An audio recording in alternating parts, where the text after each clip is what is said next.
Hey, y'all, welcome to another episode of the Six Figure Vet Podcast, where we showcase the success stories of Black and Brown veterans who have successfully unlaced the boots. And today's guest is none other than Miss Tori Medina. Okay. Tori is the owner of Medina HR Consulting. Medina HR Consulting is a consulting firm specializing in helping small own businesses with startup operations and making sure the organization follows laws, regulations, and best practices related to management. Being a woman of many hats, she also runs a resume writing business, helping veterans and civilians alike land dream jobs. And y'all, get into this tea. Sis is FTS, okay? Full time support, okay? Okay. Please help me welcome this mother, wife, and FTS Navy sailor, Tori Medina. Hey, sis. Hey, how y'all doing? How y'all doing? Thank you, thank you, thank you. We're good. So, of course, I always like to start off the show with doing a mental health check in, especially being a mother child. How are you? Oh, if I'm being honest, my 8-year-old son trying to put me through it, but we working through it. We working through it. Everybody's okay. Everybody's happy and healthy and smiling. So at the end of the day, that's all I really care about. But my boys are my life. My husband is a great partner, so we good. We So, good. you're We a in a good boy space. mom. Yes, two boys.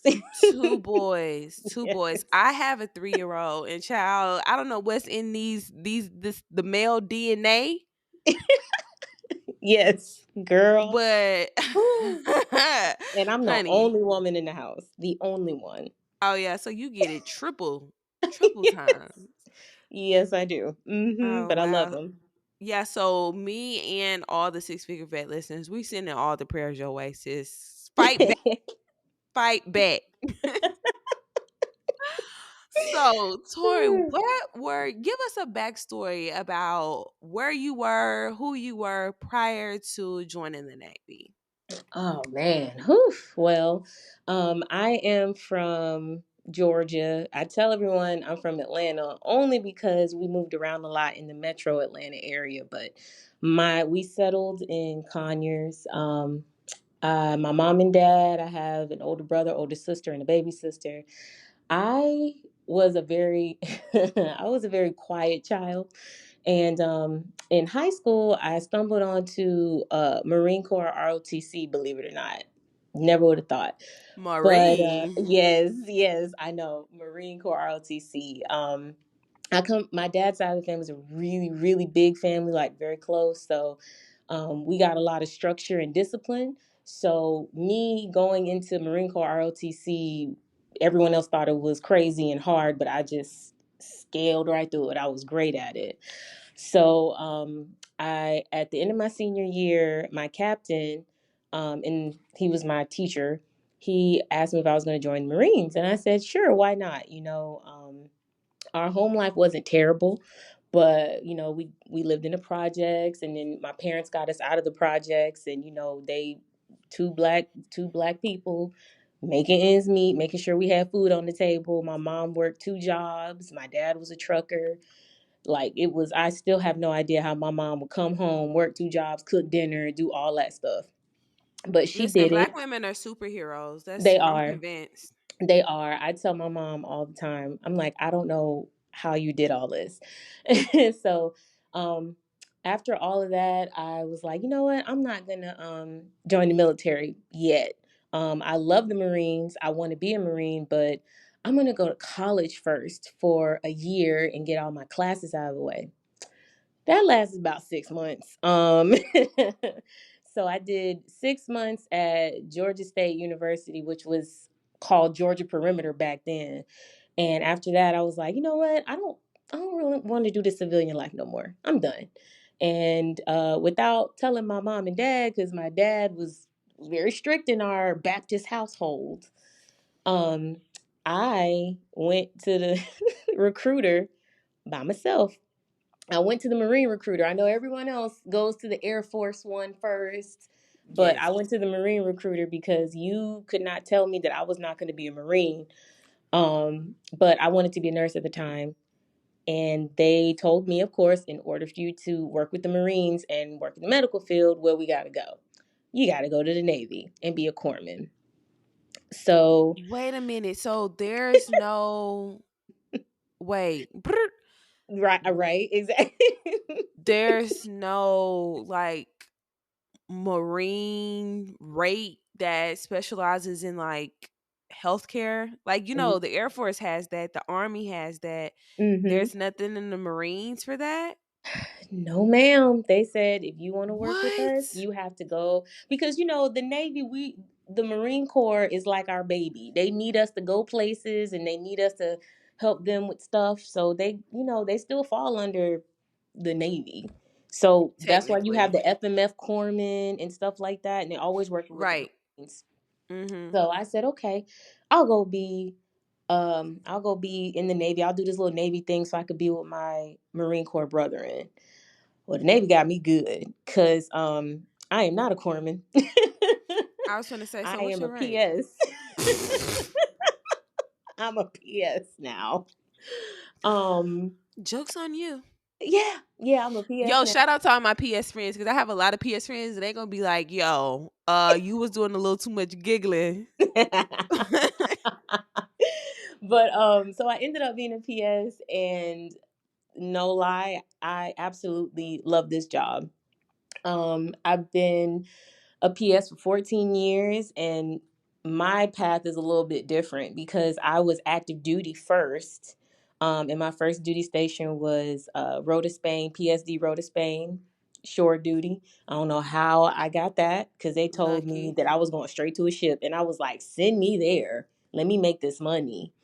But they didn't. They sent me to Spain, and that's where I learned pretty much everything in regards to being a personnel specialist. And I'm forever grateful that I went there. However, here's a twist. I got out after my tour there and went in the reserves. And I was like, this reserve shit ain't for me. I can't do this. And then that's when I came back in as FTS. How difficult was it for you to come back in FTS? Because listen, Mhm. FTS is literally a dream sold to many of us. Like, oh yeah, you could be FTS, and it's where you don't deploy, and it's like what? And you fight your whole career trying to go FTS, and then it never happens, and so then you just like get out thinking that FTS wasn't even fucking real and that it was just a myth. Yeah, so I'm probably one of the ones that says FTS. I miss active duty, and it's because of the duty stations. And the reason why I came back FTS was one, I wanted to come back on, and they wouldn't take me. They wouldn't take me back as active. And then at the time, my husband and I were talking about, hey, if we're getting older, if we're going to start a family. I don't think it's great that both of us be on deployment, and because we don't have any family, here we didn't have any family where we were stationed at the time. So it worked out for us. For me, FTS life is a little bit slower, and as you know, active duty life is a little more fast paced, and I like the fast pace. Like when I was at the squadron, I hated those 7-day work weeks, but man, stuff got done. Versus the FTS world, it's not as, on the PS side, I would say, it's not as fast paced, but it is really great for families. FTS sailors do go on deployment, so that's a lie. Mythbuster. Six Yes, figure vet Mythbuster. yes, it is. It doesn't happen as often, but my mentor, he's a PS and he's been FTS his whole career. He has been I believe he was on the ship as well, and I've met other FTS people who have FTS sailors that have been on ships as well. Some of them even request to go because they want to get that taste of real Navy life. Sometimes FTS can be a little difficult because let's just be real. I was active and now I'm, FTS. Sometimes our active brethren be like, hey, you're not the real Navy. And then I have to come back and be like, but we get the same paycheck though. So it can be a little tough, but That's some it's hateration all in they dancery. Okay. Cause get out of here. What you mean? Ain't I'm yes. here with you. So Let me off work early. right. So, but I've met a lot of amazing people on the FTS side. And I'm very grateful for my active duty experience because I've been able to help a lot of people in their naval career. You know, I've helped people go from FTS to, you know, somehow they got back on active duty because of the rate they wanted to change. They wanted a different rate. I have a sailor right now, and he is a PS, and he can't stand it. He wants to be a CB. I'm working on his rate conversion package now. So, you know, it's just, I'm glad I have that experience from both sides to be able to be that happy medium for everyone. Yeah, that makes sense. That Hmm. makes sense. So, what made you want to start a consulting firm? Where did that come from? Girl, all I can say is I I'd be honest, I did not want to be a business owner. I did not. It was my baby sister, Alexis, she is 24, ma'am. And she came to me asking me to do, first it started off as a resume. She wanted me to write her resume and I wrote it for her. And then she wanted me to help her with her business, you know, the admin part of her business and Mhm. kind of get it, you know, she already had it up and moving, but she wanted me to help her. And then she called me one day and she said, "Hey, I submitted that resume and I did, you know, all this other HR stuff that you told me to do." And it was real. The resume was great. I got so many job offers and all the information that you were passing to me through, you know, to me, to my employer. They actually were impressed with the information that you were giving. And then I said, "Oh, okay, well, good for you." And she just kept harping on me. You should start a business. You should start a resume writing business. You should start an HR consulting business or merge them. And I didn't want to at first. I fought her for a year. My baby sister. I was like, "No, I'm not doing it. No, I'm in the Navy. I'm good. I don't need to do it." And then she sent me like two or three more people to that needed like HR consulting and needed resumes. And that is like that's the long story short. She started me out with like three people and now I've done resumes for civilians. I've done HR startups for businesses in Atlanta. I've done um, startups for businesses here in where I'm stationed at now in Virginia. And the resumes, to be honest, I love doing HR. That's what I have a degree in.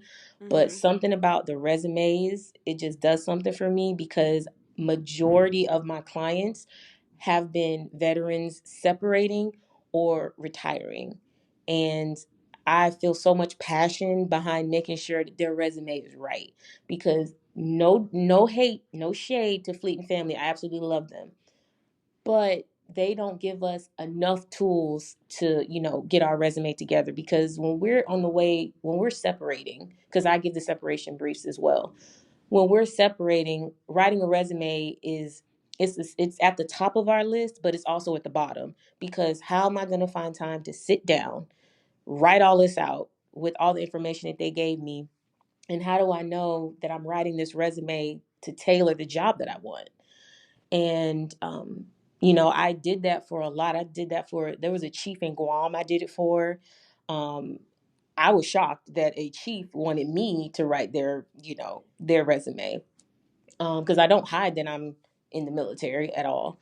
So and I'm a first class, so I was like, oh, I'm writing this chief's resume.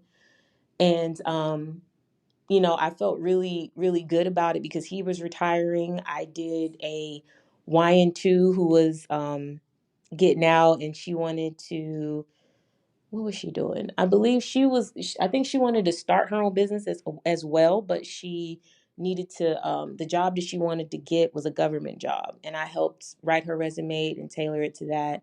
And sometimes my clients call me back and let me know like, "Oh my god, Tori, I got the job." You know, I'm so excited, and that just does something for me.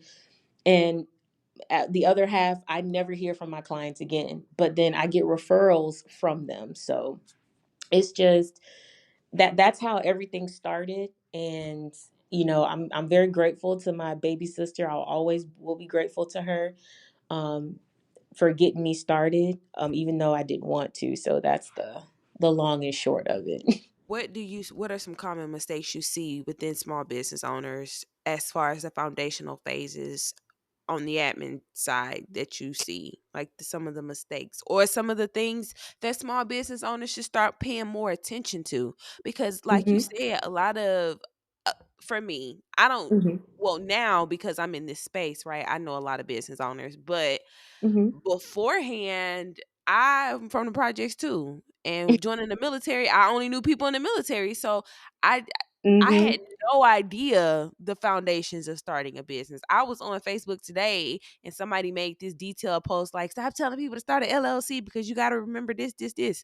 And I'm looking at the post like, "Snap! I didn't even know that part." So, what are some things that small business owners need to know in the beginning phases, especially as far as like being a startup company? Oh man, this podcast gonna be 3 hours. Okay. Uh, so one of the things that a lot of people don't take into account when they're starting a small owned business is just it depending on if it's food, if it's product, compliance, making sure that you are following the rules of that said state, because if you're going to be selling a product or a service and you're not doing it the right way, a lot of people are like, oh, I heard this person did it this way. No, make sure you're looking at the rules for yourself. Compliance, you don't need an entire HR team like some of the other companies I've helped. You don't need a whole HR team. You just need to make sure that you are compliant within that state. That is the biggest thing. Another thing that you can do is if you are hiring staff, make sure that let's say you have a staff of 2 or 3. You won't have to worry about a lot of the compliance laws. Not saying don't follow them, but I'm saying you won't have to worry about as a lot of those. But make sure that the proper paperwork for your staff is like a service record. Make sure they have, their direct deposit forms. Make sure they have their I-9s. Make sure that all of their documentation that might have a social or anything like that. Make sure that stuff is locked up, tight, sealed, like a Privacy Act statement. It's I've seen that a lot. It's a lot of little things because people are like, oh, it's paperwork. It's not that big a deal until it is a big deal. And that's a couple of things I've seen. Oh Make sure Lord. that things are organized. I know as a business owner, and I've seen it, you guys wear like millions of hats. And sometimes some admin things get misplaced. Sometimes you don't want to deal with admin because it's boring. And you might not have the budget to deal with, to hire somebody to do it. But it's very, very important to make sure that all of your documentation is lined up. And it's so many things. I'm just trying to think of small things business owners don't think about, because a lot of HR stuff is essentially what PSs do. That's what our job kind of is equivalent to in the civilian world. Making sure your pay records are good, definitely those pay records, because you're dealing with the IRS. Make sure your staff records are good if you have staff. But honestly, the top two things I would think about: compliance and your pay records. Where do Those you go are to the find the compliance though? Like, do you just go to oh. mystatecompliance.gov?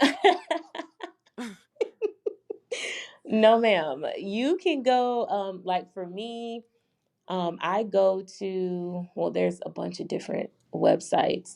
You can go to your local business, like your SBA. If your local SBA, like Small Business Association, um, has a website, they'll take you to the links for the Department of Treasury, for your city or for your state. Um, you can go to the Department of Treasury. What else? There's so many different websites that I use that you guys probably wouldn't find interesting because it's all nerdy stuff. But yes, I would definitely start with like your SBA, or just go into the Department of Internal Revenue Service. So it's important to make sure that when starting these businesses that you fall into compliance. And it sounds like to make sure that you're in compliance, because I Mm-hmm. mean, I've always assumed that like those websites like SBA, Department of the Treasury, and stuff like that, or why, why would that be important for my business? Well, because, when it comes down to, if we're going to stick to pay records and stuff like that, Mm, um yeah, yeah, when you're sticking to pay records, you pay taxes on a business like yeah. everyone else does. And a lot of people are like, well, I'm small, it's not a big deal. You do not want the IRS coming after you, even if you don't think you're important. Every business is important. If you're paying taxes, or if you're not paying taxes, that's going to catch up with you. So that And is I think a important. lot of small owned businesses, especially that are one member businesses, are under the impression, hey, as long as I report this on my taxes, I'm good. Yeah. And that's And it sounds mhm. like from what you're telling me that's not true. No, me personally, seeing what I've seen, no one is saying that you just can't be like, oh, I'm good on my taxes. Make sure, because you never know. What if they want to audit you and you don't have the necessary documentation? You might not have done anything wrong, but you don't have nothing to back it up. So Yeah. I always tell people, be proactive. It might be annoying. It might be annoying, but be proactive in what you're doing. And for God's sakes, if you have staff, you really need to be looking into those, those IRS documents, those pay worksheets that you might have. Making sure if you offer insurance, if you have more than 12 employees on your pay staff, it's so many things that a lot of people don't think about because they're small. Yeah. And then when they get big, they don't, they're just like, oh crap, I didn't know this. And that's Right. another reason why I like to do consulting, because especially for minority and black owned businesses in general, that's something that I've noticed that we don't really pay enough attention to. As long as we paying our taxes and we providing a service and we paying our bills, they think that's it. And it's so much more than that, especially when you start to grow, because what we all want to see our businesses grow. Yeah. And when they start growing, you got to have more accountability for what you're doing. You can't have 12 people on your staff and not know that you are eligible for FMLA. You can't do that. So it's just, a lot of people don't think like that. And that's I, okay, because like you said, we're just trying to stay, off people's radar. We're not trying right. to, cause any problems. I was having a conversation with my tax consultant actually this Mhm. year. And this year, shout out to God, was really the first year I needed like someone that specializes in like business. Mhm. Because I had a lucrative year last year, right? Mhm. So I told her like it almost makes you feel guilty for having a successful business, because with the more success that your business has, the Mhm. more stuff that comes along with it, like Yes. regulations and figuring out write Yes. offs and It figuring out is. how And to then there's do your is books and all of these different things. It's like I want to be successful, but damn. mhm. Yes. And it's like bittersweet, right? Very, Oh, my very, my very business is much. growing. I'm making this money, and now I got to follow more rules. And then, Mm-hmm. like I said, as soon as you have staff, that's when it really starts to get a little like, dang, I got to do this. I got to do my end of year closeout. I have to make sure, I got to make sure my employees are happy. It's literally ran just like a Navy office. You have evals that you got to submit. You have your, if you think about a Navy standpoint, you have your sailors. You got to check on them, see where they're doing well, see where they're not doing well. For the PS side, if there's a pay issue, who do they come to? They're either going to come to your admin or your HR department. Hey, my paycheck was off $100. How you gonna fix it? Because it's not like with the Navy. With the Navy, we can say, okay, shit, mate, let's see what's gonna happen the next paycheck, and then we'll kind of balance it out. No, with civilians, they're missing their $100. You're gonna pay them. You're gonna figure it out right now. And if you don't, I'm gonna quit. I've seen that happen. So it's intricate, it's bittersweet, but the biggest thing is I could say is compliance, and it's a small piece. of small businesses, but it's an important piece. It's, how can I equivocate it? It's like your eval when you're going up, when they're going up for chief, is like your eval. What do they say? The last, they're looking at your work from E5 up. It's a small piece of paper. It tells what we've done in our E5 career, but it's still very important for the chief board. Very So, true. Okay, I like that mm-hmm. analogy. Okay, so um moving to your resume writing business, because Yes, ma'am. I can tell that you're really passionate about the resume writing side. So Yeah. many times I have veterans. So I have veterans come to me and they like, yo, I need that. Their biggest frustrations is not knowing how to translate what they did in the military into something successful. And I was talking to Mm-hmm. somebody and I was telling them, they were like, yeah, I was a it's always the SHs. It's Oh always yeah. the RSs, and they're gonna be on my neck, but whatever. I'm about that life. It's always them, and they're like, I couldn't do anything with my resume. And so I'm like, but there's being out of the military and realizing Mm-hmm. like it's not really about your job. Like it's really not the about if you don't have nothing else to put on your resume, you at least are organizational and leadership. Yes, ma'am. a hundred At percent. minimum, at Mm-hmm. minimum, you are good at organization, leadership, team building skills. Yes. At Yes. minimum, Yes, okay. ma'am. Mm-hmm. High level management. Yep. Works So well in a stressful environment. Stuff like that. Yes. what? Talk to Mm-hmm. me. Yes. Documentation. Yes. Superior. Mm-hmm. So let's talk about some of the things that you see with veterans and civilians within the resume world that you're just like, people need to know this, especially when they trying to get jobs or get better paying jobs. Mm. So the one thing I always tell this to my 10-year or higher vets or people that are still in. At 10 years, you're managing. It doesn't matter if you're an E4. It doesn't matter if you're a brand new E5. 10 years in, you are a manager. No one is going to look at your resume and say, you know what, you were E4 10 years ago. You weren't managing. No, it's all about showing on that piece of paper what you did. So if you, let me think of something. If you were, I'll use my PS3 as an example. Um, he submits orders and stuff in DTS. We could say he implemented or he received and implemented orders and directed deployment of personnel or something like that in an offensive or defensive um, an offensive or defensive manner dealing with operations for the Navy. That's just me coming up with something off my head. They're going to see in that sentence that, oh, he implemented something, which means he was in charge or he coordinated or he helped facilitated. That shows skill, that shows management, that shows leadership in just that one resume bullet. So a lot of what I always tell my guys, I'm not hiding any of this stuff.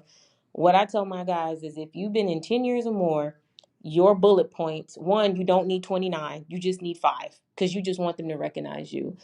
All you need to show and depict is that you have managerial skill.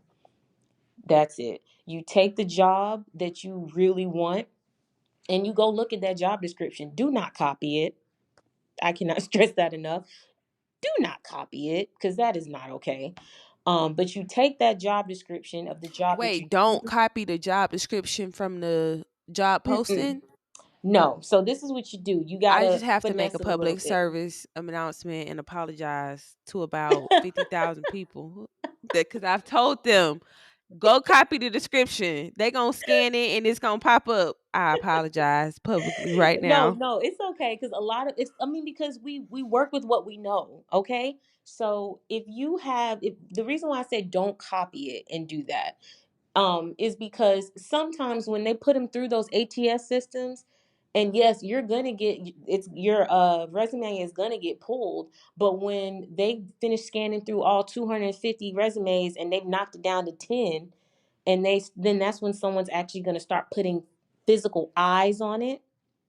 That is when they're gonna be like, oh well damn, they just copied and pasted the job description. The trick to it is you take certain points of that job description and meld it into your resume. So they'll say, oh well, they didn't copy it, but it says that they have some of the similar features or traits that we need in this position that we're getting, or this position that we're advertising for. That is the trick. So that is the tidbit that I would give, that I give all my people, like, hey, don't copy it outright. I'm not saying you can use 90% of it, but don't copy it outright. Let's get controversial. Yes, Okay. ma'am. Mm-hmm. In a world where people are saying it's okay to lie on your resume because they're gonna have to train you anyways. Let's bring it to the let's put it on the floor. Let's put it on the so floor.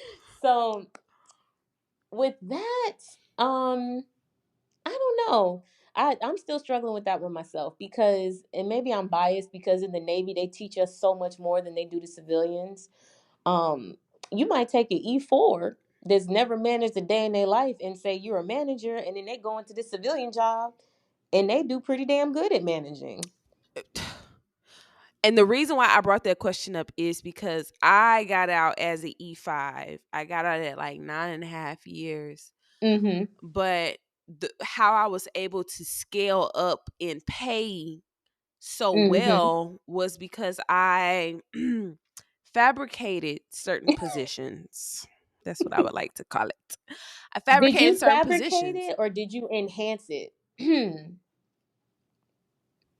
Whatever you would like to call it to make it sound politically correct. That's what I did. I would say you enhanced it, because if you can perform, you're just enhancing your abilities. I think you just enhanced it. That was it. Okay, also it's a thin line between lying and enhancing. And I enhanced. Okay? But definitely Mhm. so Mhm. but I got into those roles and I excelled. I Yeah. excelled. I mean, I did a great job because how I thought of it, right? Right. Yeah, the Navy said I did this, but look at the conditions that I did it under. Yes, ma'am. Mhm. I'm doing this deployed. I'm doing this for 12 to 16 hours, 7 days a week for 9 months at a time. Yes. I'm doing these under stressful Yes. Mhm. environments. So I think that Mhm. counts for something. Exactly. And that's what, and again, I said it might be biased. I have done civilians resumes, so that's why I'm being honest. Um, it's a different world for veterans, because, like you stated, we work under conditions that some civilians would put their hands up and say, "I'm not doing that." Yeah. And we didn't have that option. So because we didn't have that option, we had to power through a lot of it. But us powering through a lot of that gave us a lot of the traits that six-figure job is asking for. Mhm. And the only way that we can depict it is to put it on our resume. Hey, I wasn't a chief, but I performed like one. That's not Period. lying. That's not lying. And I'll never forget, I had one I had one AU1. He was like, wow, you made it seem like I actually did this. I said, because half the time when we're in the Navy, half the time most of us are performing at chief levels. And by the Yeah. time we get to first class or chief or whatever, we have already been doing the job. So Yeah. I always tell my clients, especially my vets, hey, there are certain bullets that I put on every single one of my veterans resumes. I don't have them with me right now, but it's always on there. It's along the lines of, like you said, leadership and organizational skills. There's one line I put in there. It's about cleaning, but it's a way I worded, I don't know how I did it, but I worded it in a way where it literally made the person on the resume seem as though they were concerned about the wealth and safety of whatever organization they were at, and they enhanced the health and comfort of that organization by 20%. They love to see numbers. They love to see percentages on resumes, so y'all remember that. Numbers, percentages, um, action verbs. Stop putting responsible for. Put coordinated, facilitated, enhanced, implemented. Those are the things you need to put Gems, on it. drop, catch Yeah. 'em. Mm-hmm. All that. Because that's what they want to see. They want to see action verbs. Even in your present job, if you have like if you're currently doing that job, just make it enhance it more in that resume bullet that you're current with the job that you're currently in. And that's really, I mean, that's really all I can say about resumes. It's just about enhancing what you've done, those action verbs. And for the love of God, please stop doing 17 bullets. You just need my magic rule of thumb is 5 to 7 bullets under each job. Mhm. Because if you think about it, who's really going to go through all of those bullets under each job? No one's really doing that. Let's just be honest. No one's really doing that. So Yeah, no. you want to catch their attention with the 5 to 7 bullets. I usually tell people the reason why it's so short is because if they really want you, they're going to read that resume. And because yours was so short and everyone else's had flowers and colors and all this stuff, Fluff. all that fluff, they're going to be like, "Oh, that's cute." Next. And I You got to have remember the human mhm. attention span ain't that long. Thank you. It's not. So you gotta make sure that the resume captures their attention. Well, this format is different because I created my own format. This format's different, and it's very much a Navy format. It's hilarious. Um, it reads very straight and to the point. It goes line by line. It's not a lot of white space. Lord have mercy. It's not a lot of white space, and it gets straight to the point. And it makes them. It honestly, it makes them want to, be like, well, put that one to the side and we'll come back to that one again because that one looked different. That one, I saw some words on there that I liked, stuff like that. And what else? Oh, this other part, I always tell all my people because I want to be upfront with them. Me doing your resume, I cannot guarantee you a job. I'm not a life coach. I will do your resume to the best of my ability. And the one thing I will always tell them is I want you to be satisfied with your resume. I'm going to tell you what I think. But if you tell me you want 37 bullet points, I can't force you not to do that. But I always tell everyone I can't get you the job. This resume is to help get your foot in the door. You have to continue to sell yourself with the resume. And some people honestly have been very receptive to that.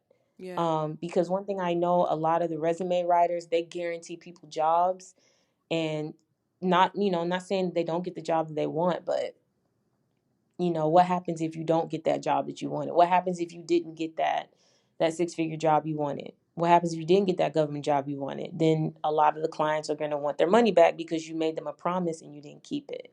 So I'm very transparent, very upfront with my clients, all of them, military and civilian. And as a certified life coach here, guys, we can't guarantee you results either. Okay? Yeah. So just know, all right? Don't be coming over here with these high expectations. We gonna do what we said we was gonna do. We gonna coach and we gonna write resumes.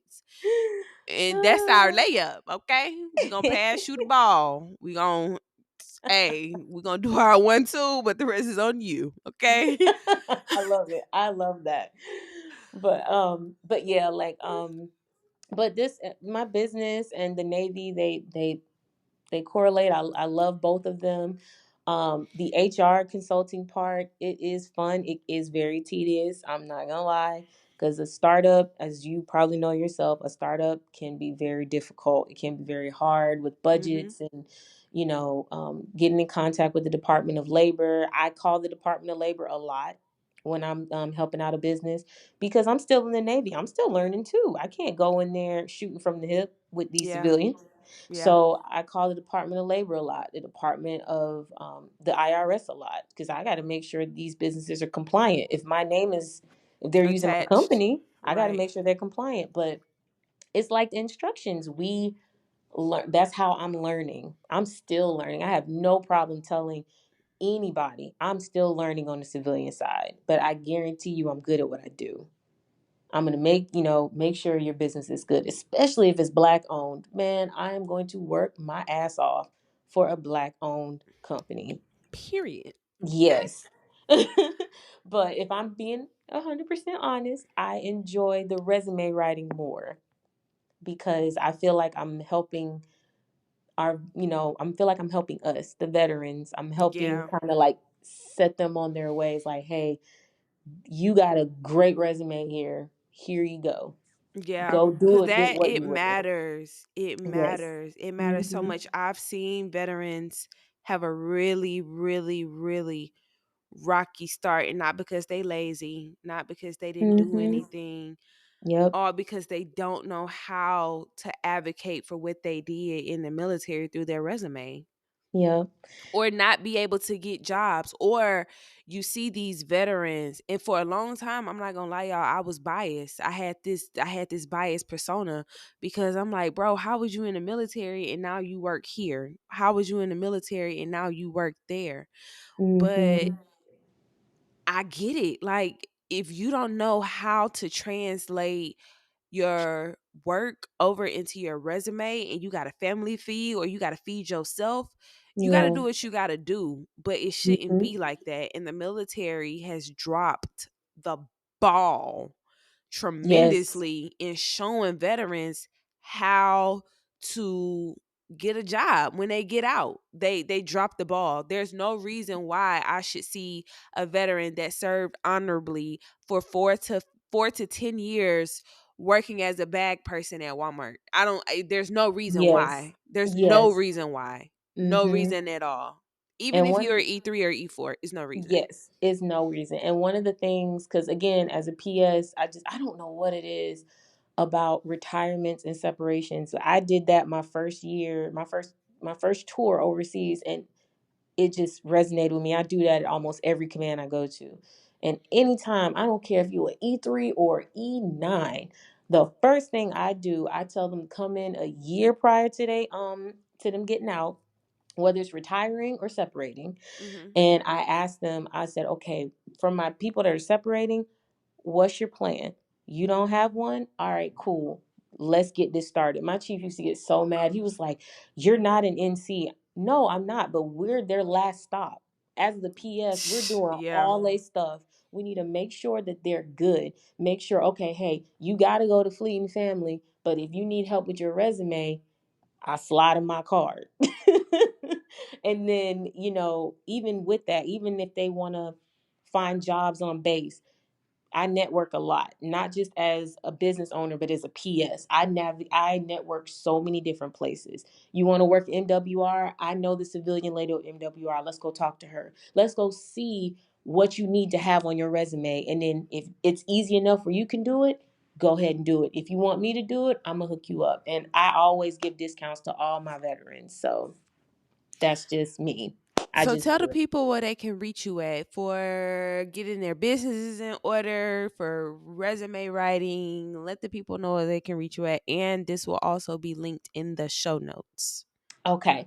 So for Navy, if you just need some PS help, my email is Tori, Tori, dot Medina, Med as in dog, INA at Navy.mil.